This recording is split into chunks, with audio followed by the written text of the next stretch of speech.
ছাত্র জনতার হামলার ভয়ে শেখ হাসিনাকে সাথে নিয়ে ভারত ছেড়ে পালিয়ে গেলেন ভারতের প্রধানমন্ত্রী নরেন্দ্র মোদী।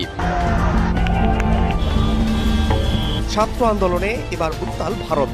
শ্রীলঙ্কা, বাংলাদেশ ও নেপালের পর এবার ছাত্র আন্দোলনে উত্তাল হয়ে উঠেছে দেশটি। গো ব্যাক মোদি স্লোগানে ছাত্র জনতার দখলে রাজপথ, পুলিশের গুলিবর্ষণ, টিয়ার গ্যাস আর রাবার বুলেটে রক্তাক্ত রাস্তাঘাট।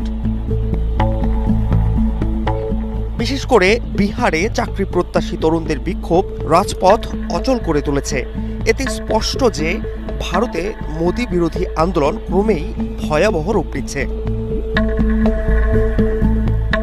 পরিস্থিতি সামলাতে না পেরে ইতোমধ্যেই বেকায়দায় পড়েছে মোদি প্রশাসন।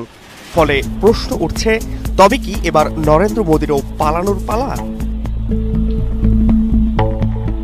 ঘটনার সূত্রপাত গত 9 সেপ্টেম্বর 2025, যেদিন প্রায় 3000 বিক্ষোভকারী তরুণ পাটনা কলেজ প্রাঙ্গণে জড়ো হন।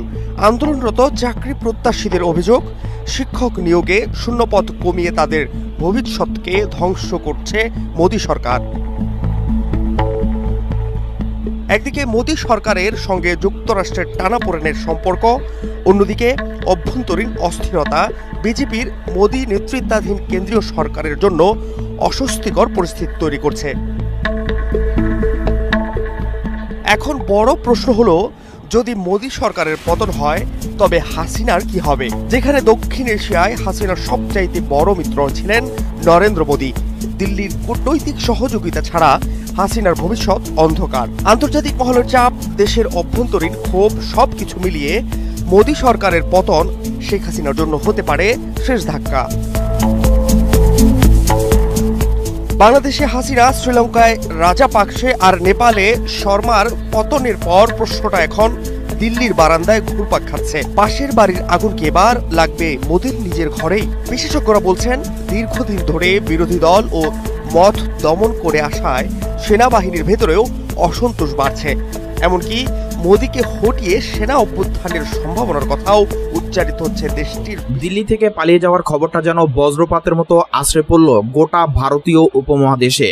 বছরের পর বছর ক্ষমতার চূড়ায় বসে থাকা ভারতের প্রধানমন্ত্রী নরেন্দ্র মোদী আর বাংলাদেশের সাবেক প্রধানমন্ত্রী শেখ হাসিনা দুজনই হঠাৎ করে জনতার প্রচণ্ড রোষের মুখে পড়লেন।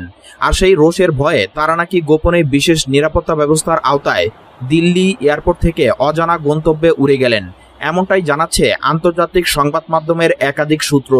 ঘটনার সূত্রপাত ছাত্র জনতার প্রবল ক্ষোভ থেকে। ভারতের ভিতরে যেমন বেকারত্ব, মূল্যস্ফীতি আর দুর্নীতির বিরুদ্ধে তরুণ প্রজন্ম ক্রমেই উত্তাল হয়ে উঠছে, তেমনি বাংলাদেশ থেকে পালিয়ে আসা শেখ হাসিনাকে ঘিরেও তীব্র ক্ষোভ ছড়িয়ে পড়ে দিল্লির রাস্তায়।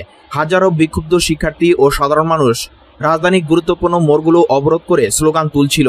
স্বৈরশাসক হটাও, গণতন্ত্র ফিরিয়ে দাও। তাদের টার্গেট ছিল স্পষ্ট, ভারতের প্রধানমন্ত্রী নরেন্দ্র মোদী এবং আশ্রয় প্রার্থী শেখ হাসিনা। দিল্লির রাজপথে কয়েকদিন ধরে গুজব চলছিল শেখ হাসিনাকে বিশেষ কনভয় করে রাষ্ট্রপতির অতিথিশালায় রাখা হয়েছে।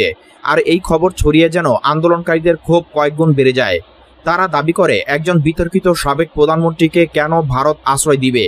কেন জনগণের করের টাকায় একজন পরাজিত শাসককে নিরাপত্তা দেওয়া হবে?